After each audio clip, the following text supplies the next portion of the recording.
ang inyong tulay sa himpapawid ng serbisyo publiko. Ang Presidential Broadcast Service, Radyo Pilipinas, Radyo Publiko. Radyo Pilipinas. Radyo Publiko. Kinilala ng pang-international at prestigyosong Asia Pacific Broadcasting Plus Awards 2025 para sa kategorya ng Government Streaming. Ito ay dahil sa epektibo nitong pagsasanib ng mga tradisyonal na media tulad ng telebisyon, radyo at print para masabayan ang mabilis na pag-inog ng mundo ng digital at social media tungo sa mas epektibong paghahatid ng mahahalaga at napapanahong mga impormasyon sa mamamayang Pilipino. Kinilala rin ang Radyo Pilipinas dahil sa patuloy na pag-akyat ng rating. Ngayon ay matatag sa pang-4 na pwesto sa Mega Manila ayon sa pinakahuling Nielsen Radio Audience Measurement Survey. At sa social media, nakamit ang mahigit 2,000% pagtaas ng bilang ng mga sumusubaybay sa Radyo Pilipinas page sa unang bahagi ng 2025. Patunay ito na ang inyong Radyo Pilipinas, Radyo Publiko ay tunay na kaagapay ng inyong pamahalaan sa paghahatid ng serbisyo sa mga mamamayang Pilipino. Mula sa aming lahat, sa ngalan ng inyong pamunuan at mga kawani ng Presidential Broadcast Service, kasama ang inyong mga himpilan ng Radyo Pilipinas sa buong kapuluan, maraming salamat po sa inyong lahat, sa inyong pagtangkilik at pagkilala. Radyo Pilipinas. Radyo Publiko.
Yes, mga galamay adlaw ka na tutanahan. Welcome diri sa to panaguban sa tutulumanong tambayan sa Radyo Pilipinas. Kauban ninyo Armando Fenequito, mga galayas, mga gala. Kamusta? It's a beautiful Monday ka na tong tanan, no? Kamusta tong mga kwan? Kumusta tong mga kwan din? Lagi pang ulan na ba mo diha, no? Pero anyways, mga gala, nag-hate og Monday, mga gala. But right now, mga gala, I really love Mondays, mga gala. It's really a beautiful Monday. Always a beautiful Monday para sa to, ano. Anyways, mga gala, kamusta? Last Friday, no, gibuksan na ang kaning Kadayawan Festival, mga gala, no, sa pagpanguna ni Kwan, Davao Acting Mayor Sebastian Duterte, mga gala, no. O karon o unya pud, mga gala, no, I think kaganiha, no, giabrihan na pud ang ning bisita si Vice President Sara Duterte diha sa mga igala, no, unsa ni diha sa may tribal village, mga igala, sa Magsaysay Park, no. Anyways, mga igala, di ata maglangan, mga igala, no, sa tong isgotanan una dinita sa no, kanang medyo sa takaron, no, medyo relax na dapat karon, mga igala, no. Karong mga igala, no, katong Biyernes, mga igala, no, kasabay sa pag-abri sa Kadayawan Festival, mga igala, no, ang pag-abri usab, mga igala, no, sa kaning offering, mga igala, lang road show, mga igala, no, nagipahigayon last Friday diri sa Waterfront Insular Hotel, mga igala, no, ang kaning retail treasury bonds tranche 31, mga igala. Yeah. Ano sa mga retail treasury bonds, mga igala, no? Actually, mga igala, mo ni siya ang kaning mga igala form part of the national government's program, no, para maghimo ang gobyerno og securities available, no, to retail investors, mga igala. So, ano ni siya, mga igala, no? Ang mga igala, ang RTB ni siya kanang more on sa kaning tayo na government projects, so kaning ginatawag na tong government kaning General Appropriations Act, no. Ang kuana na may gala is dili naman na more on sa kaning nagakolekta og tax, no? Or utang, or well, utang part na siya nga katong utang mga higala, no? No, so instead nga kuan mga higala, no, puntahan na yung mga project na dapat punduhan. So mo na ni mga higala, no, public offering na ni siya mga higala. Gina-offer na ni sa mga tao, no, kung kisa may gusto mo kuan, no. So retail siya, so kay tungod at 5,000 pwede na ka makakuan mga higala, no, maka-invest mga higala on government projects, and then napakay balik nga 6% per annum, no, 6% per annum mga higala, no, and imong kwarta nakalaki na for 5 years, no. Actually daghan og nakakuan aning mga retail bonds mga higala, usually gina-offer nila sa mga bangko, no, and sa kuan mga higala og uban pa, no. So ang kuan ni mga higala, key feature sa RTBs mo na ang pag-earn og interest rate mga higala. The term of the bond mga higala, interest rate is based on prevailing market price. Mura pa siya stock market, no, mura siya stock market mga higala. Tapos ang imuhang kuan, imong interest paid quarterly over the term of the bond. Tapos targeted kuan karon mga higala, ang pinakanindot karon, okay, kuan na siya mga higala, no, na siya sa kuan mga higala GCash, ang ginatawag na to G-bonds, no. So this tranche 31 pwede na mo online, no, nga mag-invest mga higala, no, sa kaning government bonds, no. Actually kuan secured ang imong principal ani mga higala, no. So asa naman to G-invest, tapos nara sa G-bonds. Mo na siya mga higala, no, PDX on na kan. Mas wato ra mo diri sa katungkan. Pwede na ninyo i-kan mga higala, no. Na siya, let's go. Nagi. Nagi siya. Buy price kuan 6%. Na siya, nagi siya sa GCash mga higala. Sa G-bonds, no. So kamo kung na may mga extra nga kwarta, no, nga pwede ninyo ikuan, pwede mo mag-invest, no, dira sa G-bonds mga higala, no. Maturity 5 years gihapon. Same ra gihapon siya principal mga higala. Anyways mga higala, alang sa ubang pang mga hisgutan with regards aning RTB mga higala, no, or sige tawagan na retail treasury bonds mga katambayan na ato paminawon mga higala, no, ang pahayag mga higala sa kuan, no, sa naman to si ma'am ato atong i-sure na to yung pangalan ni ma'am, no. Ang kuan mga higala, no, ang Deputy Treasurer or OIC Deputy Treasurer sa of the Philippines Bureau of Treasury mga higala nga si Ma'am Maria Nanette Diaz mga higala. Paminaw na to. Good afternoon to all the guests present here today. On behalf of the Bureau of the Treasury and our partner financial institutions, I would like to warmly welcome you all to this regional roadshow of the 31st tranche of Retail Treasury Bonds, or RTB 31 for short. Since its inception 24 years ago, the RTB program has stood as one of the government's most effective tools to generate funding for inclusive finance, empowering ordinary Filipinos to directly participate in nation building by investing in government securities that are safe, accessible, and reliable.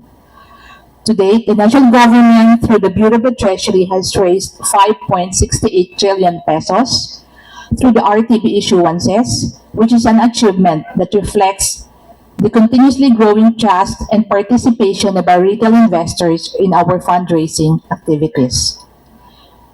To fund priority projects and invest in key infrastructures across the country, the Republic raises funds by issuing government securities, or GS for short.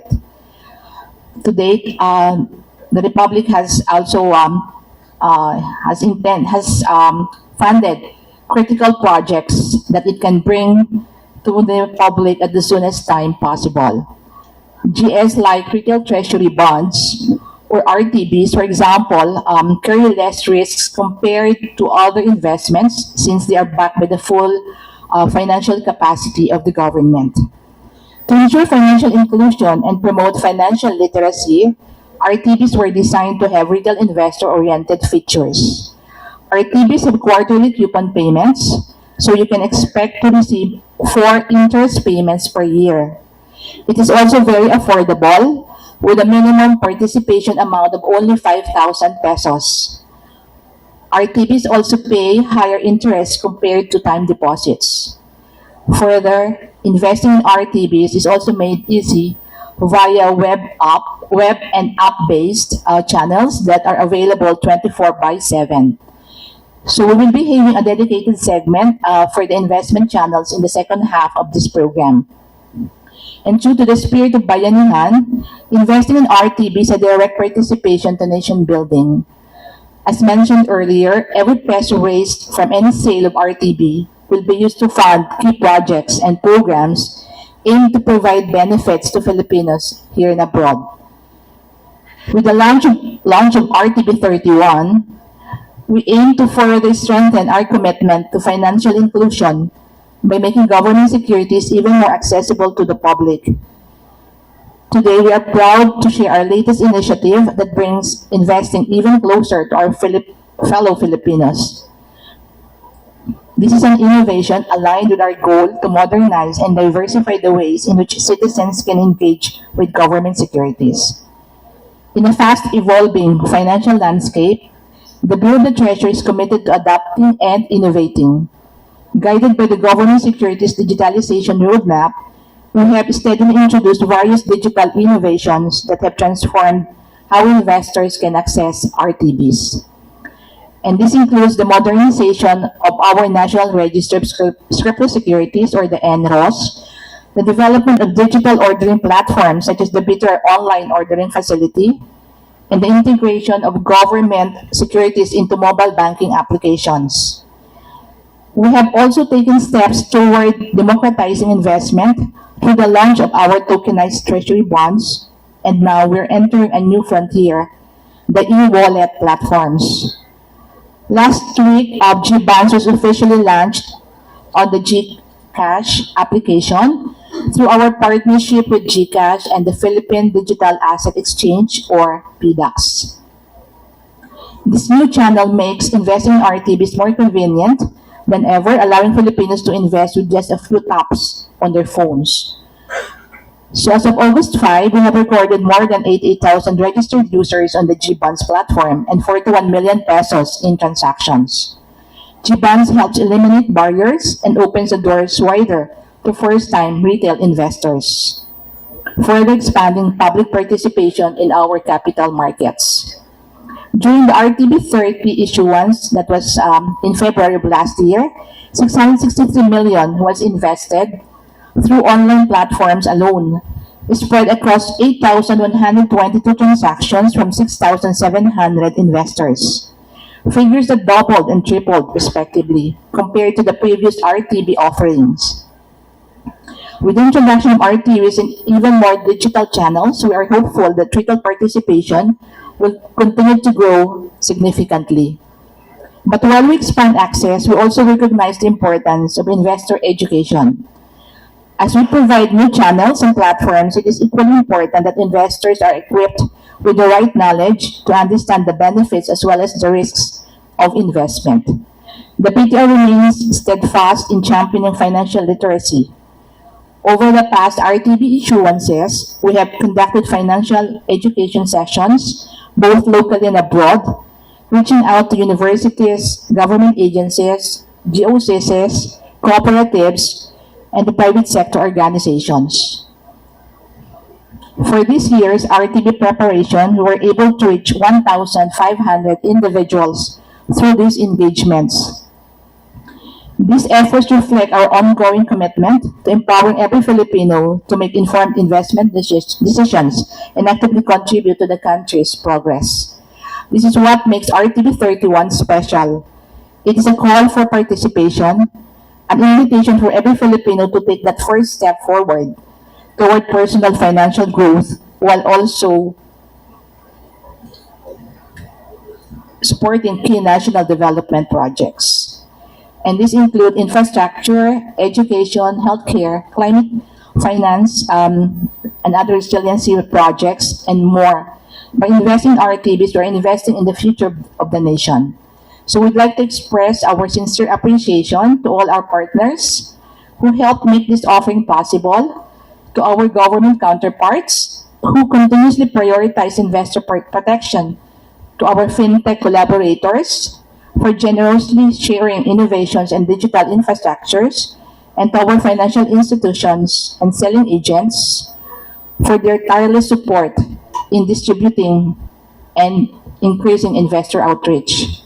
And of course, to all our kababayans who have warmly embraced our digital initiatives and joined us in this collective journey of nation building through investment. As we move forward in this offering period, I encourage everyone here to spread the word. Together, let us continue to broaden participation, strengthen trust in government securities, and ensure that every Filipino can become a part of our national growth story.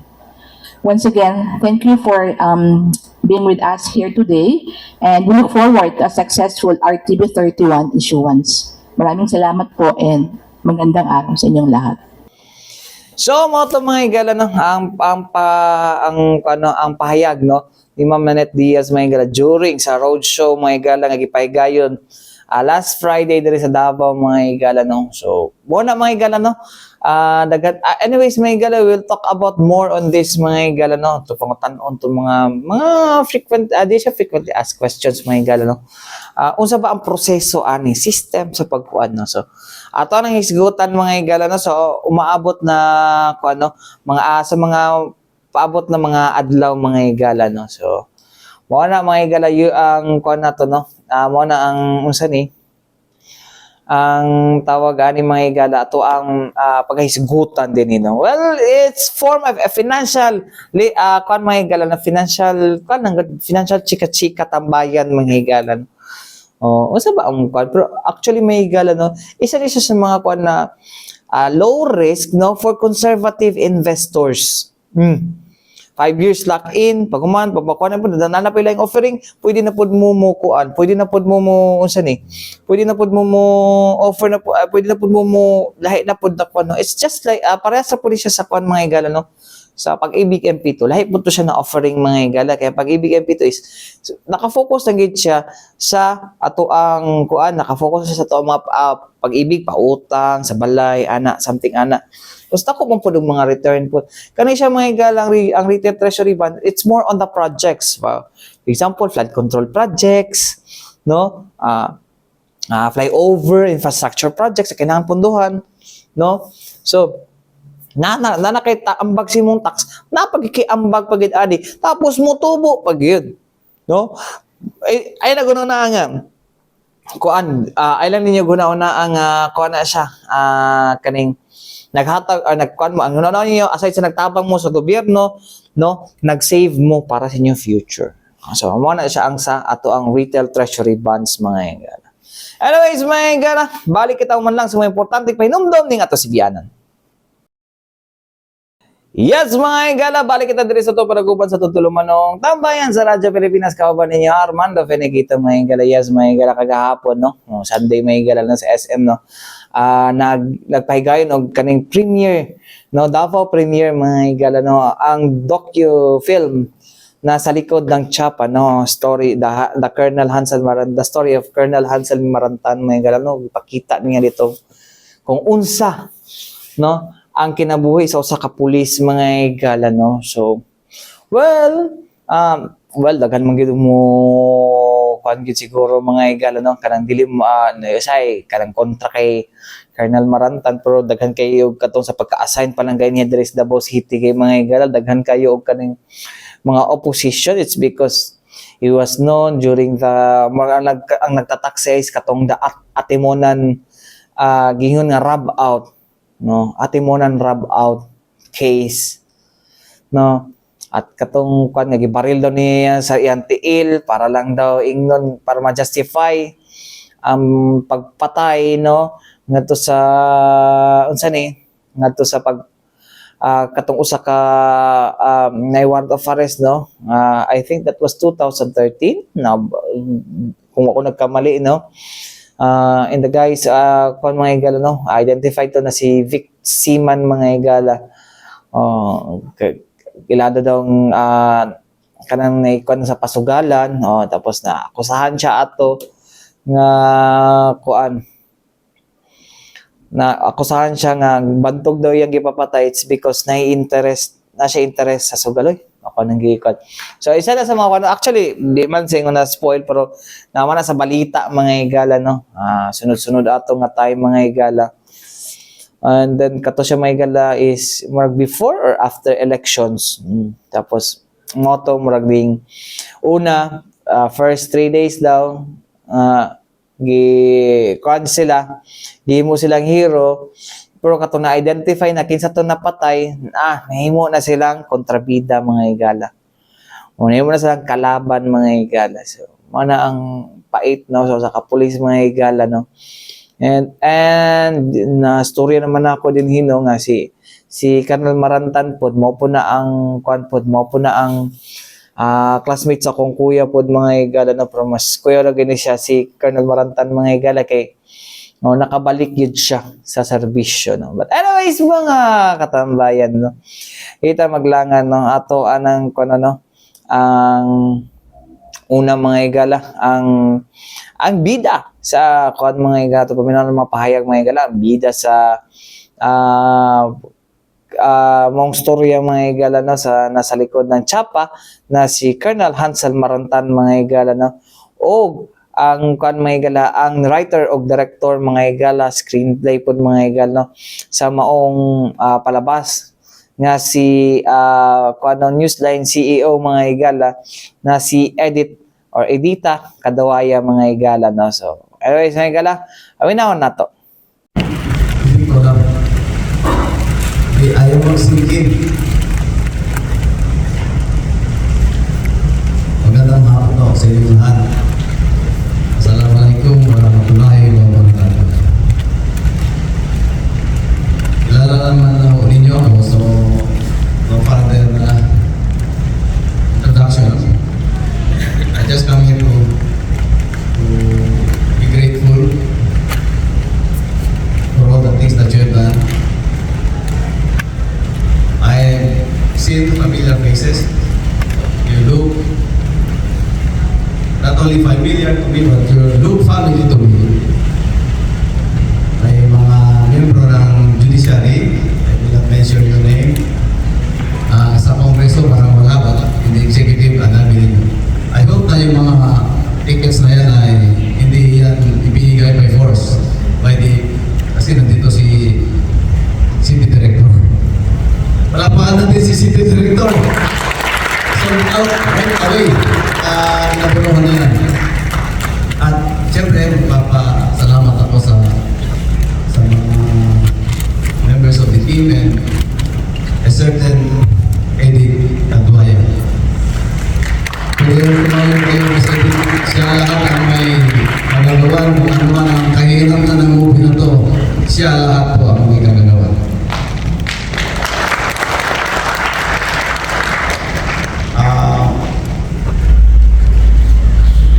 We are borrowing your time today, no? So, if we borrow a time, it's a thing that we cannot repay. We all know that. Binigyan mo ako ng 5,000 tomorrow, I give you 5,000. Bayad na ako sa'yo. But I'm borrowing your time now. At the average, I'm borrowing 5 hours na oras ninyo. So, kanina, we were trying to compute kung magkano ang utang kong oras ay kung mamaya magdadating 350 ang sold out tickets plus 50 crews.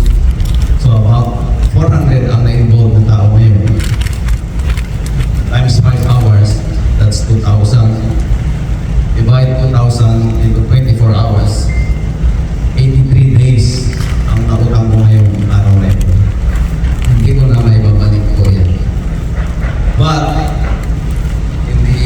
manner na pagbalik namin, the proceeds of the likod ng Chapa, sa likod ng Chapa, we are giving a larger cut of that to the sexually molested children.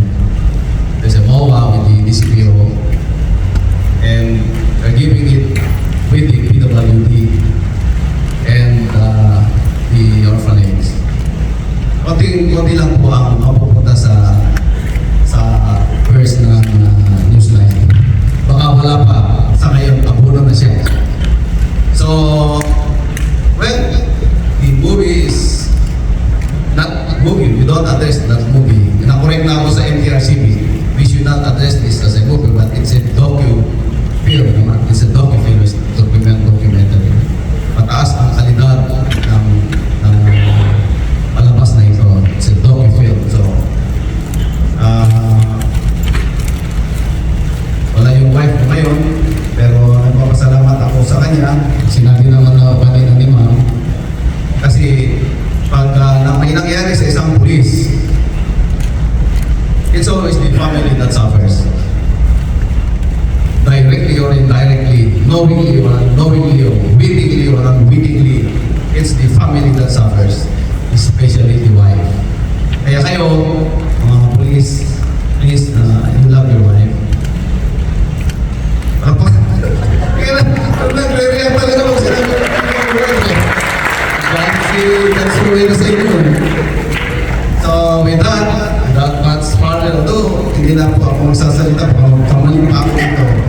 Maraming salamat po. Salamat kaayo. Ang mga bisita na po, no, from Manila, nagkasta sa likod ng Chapa, ngayong hapon, kay Mrs. Christine Marantan. She's watching and I know how she's been supporting this documentary. As Sir Hansel said, this is the first, ang term sa Manila is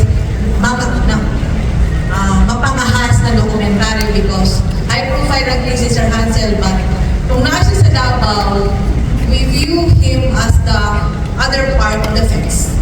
So, maybe this documentary will enlighten everyone, give us a walkthrough of a life of a police officer who faced betrayal, who faced redemption, and above all, who secured justice na masaya at the end of the fence. So, we are dedicating this documentary to the members of my profession, the rest. Kahit tinatamaan tayo dito, alam ko, totoo naman. Sa mga members of the Philippine National Police, maybe ready na yung towel ninyo dahil iiyak kayo to the wives, to the children of the police officers. I suppose, ang sabi nga ng MTRCB, this documentary is worth watching. And this is the first about the Philippine National Police and their families and the rule of law. Andito naman si Judge Adlawan. Ang alam niya yung anong pinagdaanan ng dokumentaryong ito. Ang haba-haba,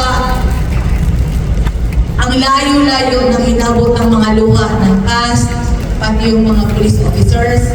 We travel from Davao to Bukidnon, to Negros Oriental, to Karamuan, Camarines Sur, to Quezon Province, just to provide you, to show you the documentary that you will watch in a minute from now. So, friends, let's support the movie because the documentary, because this is for the women and children and the police transformation program of the Philippine National Police. Join me and say, let's go now and watch the documentary. Salamat o tayong hapon. So, mga higala, ang payag ni Colonel Hansel Marantan Mahigala, ang dating Davao City Police Office ng acting director. And ang mga higala, ang may sulat o nagdirect sa pelikula nga si Edith Caduaya mga higala. So, sa story mga higala, I think show, kung siya mga higala, showing siya karupit sa 13 Wednesday sa SM Cinemas mga higala.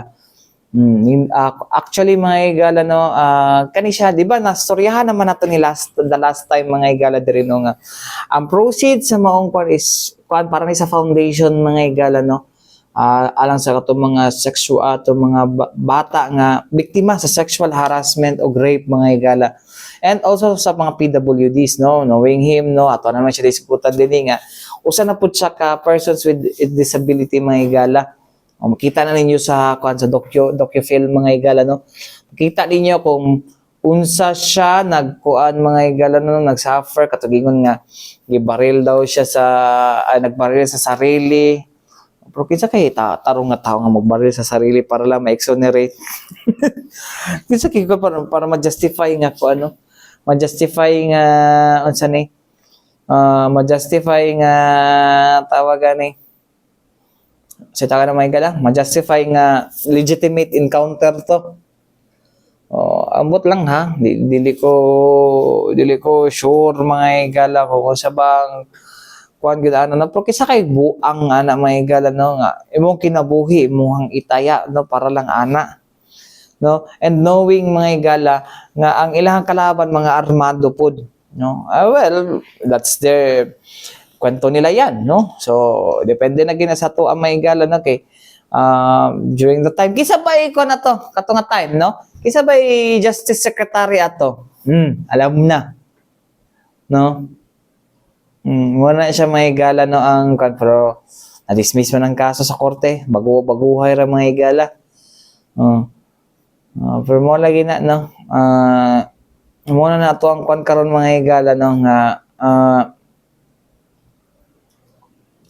kinahanglan jud siya mga higala, no, nga lisod jud ang kinabuhi gid sa police gid mga higala, whether we like it or not mga higala, whether gina-demonize nato na it's because nagamit sa politika mga higala, whether we say puppet ng mga ubang mga opisyal sa police mga higala, it's because sunod-sunuran sa bisan kinsang politiko mga higala. Pero ang kuan na mga higala, bottom line na ipit sila na perminti mga higala. Lisod jud mga higala pag maipit ka perminti mga higala, no, sa nag-uumpugang kuan, nag-uumpugang malaking bato, no. Once maipit ka na, lisod kayo, ipit ka. Watay makuha na, no? So, mo na mga higala, no? Ang isa sa mga, siguro, buot niya nga, lessons nga i-impart, no? Sa ato ang mga police, no? Sa ato ang mga junior na mga police officers, no?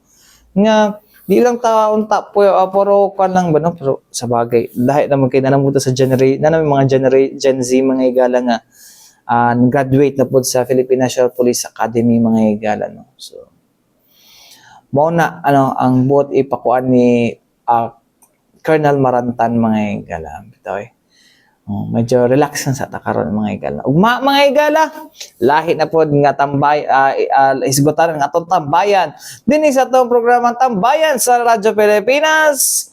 Hangtod sunod sa mga higala sa kala sa tibok pwersa sa DXRP Radyo Pilipinas, Radyo Publiko mga higala, ako yung nakauban Armando Feniquito. Hangtod sunod sa daghang salamat ug may adlaw kanato tanan.